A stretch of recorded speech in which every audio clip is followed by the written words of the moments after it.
as I was saying, from maybe that's it. from the short loin section, you guys have all your money meats here. And I do mean money because this is where you get a lot of money for the tenderloin. Skirt steak is moderate price, but more than anything else, your New York strips, porterhouses, Kansas Cities, everything like that comes from this section here. Now, I'm going to go ahead and I want to remove the tenderloin to show you guys what you get from a real butcher when you buy a tenderloin. Okay, we're doing close-ups here, okay? All right? For people who salivate.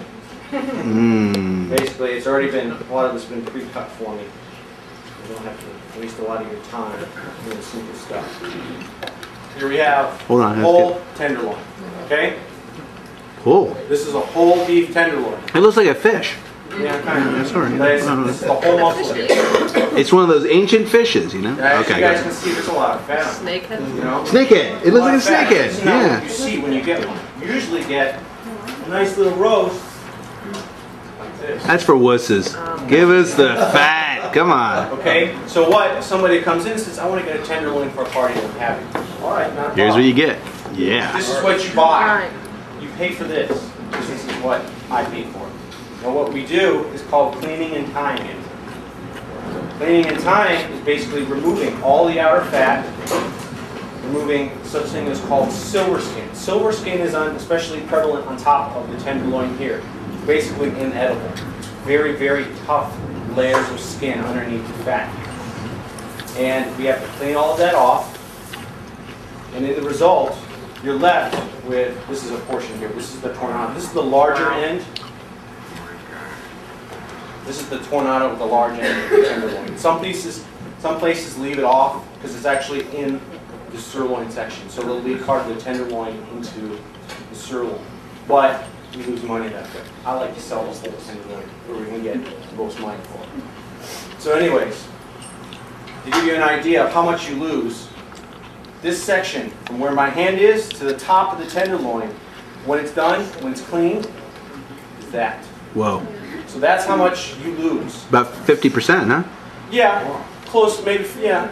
Half of it's fat. Okay. Half of it's fat, muscle, inedible stuff. Now, since you pay for the whole tenderloin, I offer you to take all the trimmings, the fat, silver skin, and stuff like that. Why would you take it? Yeah. Well, two things. If you are a fan of making your own hamburgers, this makes a hell of a hamburger. You know, there's a lot of things in here. Specifically, the chain, which is a small little muscle on the outside of the tenderloin here, where we pull it off. It's a lot of fat inside of it. It's really inedible if you left it in closed. So we remove that. We take all the fat off.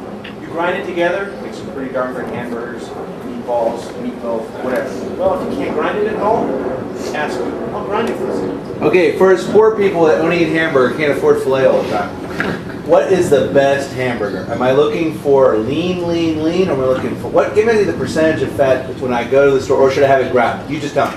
What's the best hamburger? We offer 2 grinds in our case every day. We offer a Wagshals ground beef mix. Now what it is it's half sirloin, half ground chuck. Chuck from this section here.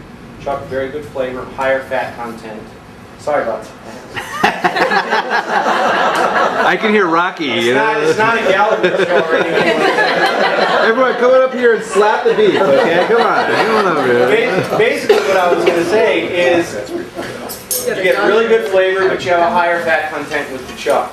The sirloin, people like the ground sirloin, they like the leanness, really good flavor with that. So what we do, the best bet is to combine the two to make a ground beef mix. And this is what we offer. It's very nice and lean. It's got good flavor, but won't dry out like pure ground sirloin. What percentage of fat? Sorry. It's every day we grind, every day. Sometimes 3-4 times a day, depending on how much we sell. It ranges, I would say, probably from 83 to 87%. So you like 13% to 17% fat. No less than 13% fat. Yeah, because I mean, That's the key. We've been doing it long enough where we can eyeball exactly, because you can see when it's coming out of the grinder how much fat is in the mix. Because my understanding is the fat's what makes your hamburger taste good. Well, not it bad. enhances the juiciness of it too. What's the one thing you don't do with the hamburger when you grill it? You don't squeeze it, right? Squeeze it, yeah, because you don't want to squeeze the juices out. You ever see that? And I used to as a kid, you know, my dad would be squeezing the burger and squeezing the burger. You're squeezing all the flavor out of the hamburger. You got to leave that juice in there. It's very important. Now, for the people that don't want quite as high fat content, we also offer ground. They didn't come here. They didn't come here. All right. We also offer ground sirloin. Ground sirloin is going to be much, much leaner, usually in the 93 to 94, 95-ish range. And you can use that. It's just as good. Just make sure you don't overcook it. There's not as much fudge factor fat built up in it. Questions? I have a question going back to the tenderloin for a moment. Because tenderloin is already such a tender cut of beef, why would you buy prime over choice in terms of tenderloin? Is there a big difference in the flavor? Or is there a difference even in the tenderness? Well, That's a good question, actually. there is. Meaning, her question was about tenderloin. Tenderloin, she was asking why should you buy prime tenderloin when tenderloin by nature is very tender? Flavorful, I would have to disagree. I think tenderloin is one of the least flavorful cuts in the entire animal.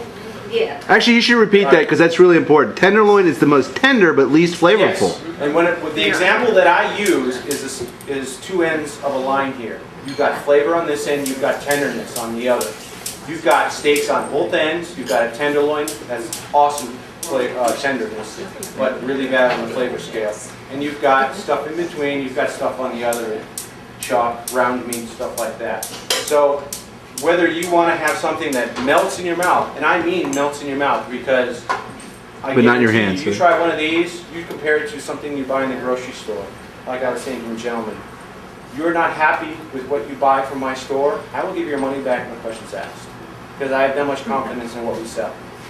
This is what I do for a living, this is how much confidence we have. There's a difference, you know, there's a reason why we dry age. We cut it the way we do, you know, and it's a little bit pricey sometimes, but for those that you entertain on occasion or want to do something nice for a birthday, you know, it's going to cost you a lot less than what in a restaurant.